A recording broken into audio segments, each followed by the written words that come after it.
Hello guys, pag-usapan lang natin ang breaking news na exclusive nga naman guys na pinag-uusapan ng mga netizens at ng balita. Sue Ramirez minamanok ni Catherine para kay Dominic Roque.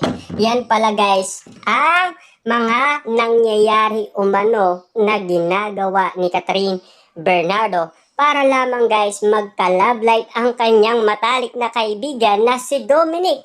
Na alam naman natin guys, matalik din niyang kaibigan si Sue Ramirez. Balitang-balita nga naman kasi guys na inalikan ni Sue Ramirez si Dominic Roque. Yan kasi ang update sa atin ng balita.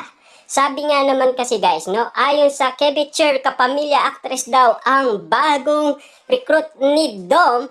Ibig sabihin pala nito guys, si Catherine Bernardo ang naging daan para magmahalan si Dominic at si Sue Ramirez. Ibig sabihin pala nito, may kadahilanan. Kaya naman pala guys, nakikita natin ang banding ni Sue Ramirez at Dominic at Catherine Bernardo. Kaya nga naman pala guys, nagkaroon ng ka-love life itong si Dominic Roque nang dahil kay Catherine Bernardo. Marami nga naman kasi guys ang nangyayaring ulat ng mga netizens sa kani-kanilang mga reaction. Nang dahil nga naman kasi spotted sina Dominic at Catherine Bernardo, mukhang ang nanliligaw daw kay Catherine Bernardo ay si Dominic ayon sa mga netizens. Of course, wala ang original members nitong tulad ng Katniel, pero nandoon pa rin sina kay Gav sa bagong photo ni Sue na lumabas kasama ang mga barkada ni Dom. Almost unanimous ang observation ng mga marites or sausawera kung paano nag-jil-jil ang aktres sa circle of friend ng ex ni Bea Alonzo. Grabe nga naman kasi guys dahil nagawa umano ni Catherine Bernardo ang kanyang best para lamang guys suportaan ang kanyang kaibigan na si Dominic Roque at suportaan din ang kanyang kaibigan na si Sue Ramirez. Siyempre kita nyo naman guys, safe pa nila, pakiramdam nila ay boto ang mga kaibigan ni Dom kay Sue para sa binata.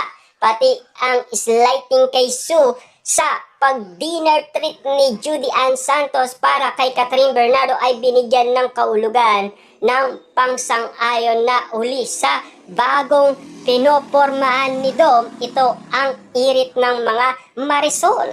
Pansin ko ang daling maka-adapt ni Sue sa circle of friend ni Dom. Wow, grabe nga naman guys, no?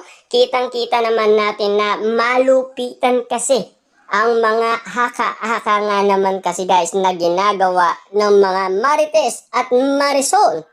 Malulupit nga naman kasi guys ang mga sausawera sa mga issue nga naman guys na nangyayari umano kina Dom at si Sue Ramirez. Lalong-lalo na guys, napapag-usapan ngayon ang naging daan sa kanilang relationship ay walang iba kundi si Catherine Bernardo. At least alam na natin ngayon na hindi si Dong ang nanliligaw kay Catherine Bernardo. Talagang best friend lang sila at pinatunayan na yan ni Dominic dahil alam naman natin guys na dadawit umano siya sa mga isyong sinasabi ng mga netizens. True to say actually, Pit Dom Circle of Friends.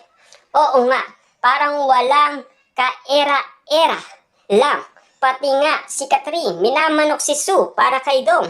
Approve ba ni Kat ang panliligaw ni Dom kay Sue?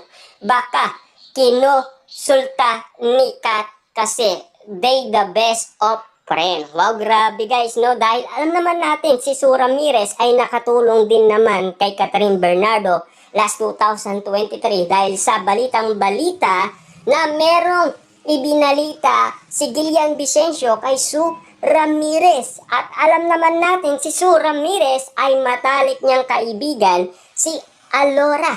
At alam din natin guys na matalik na kaibigan ni Catherine Bernardo si Alora. Kaya nga naman guys, dali-dali nga naman kasing nalaman kaagad ni Catherine Bernardo lahat ng mga katotohanan. Kay Sue, what you see, it's what you get.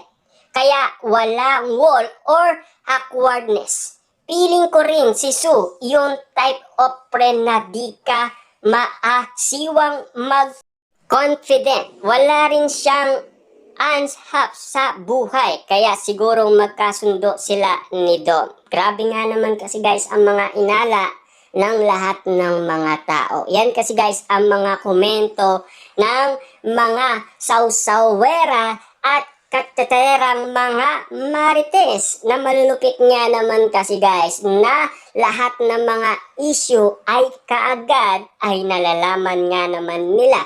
Talagang walang maitatago sina Dom at si Sue Ramirez, lalo-lalo na si Catherine Bernardo.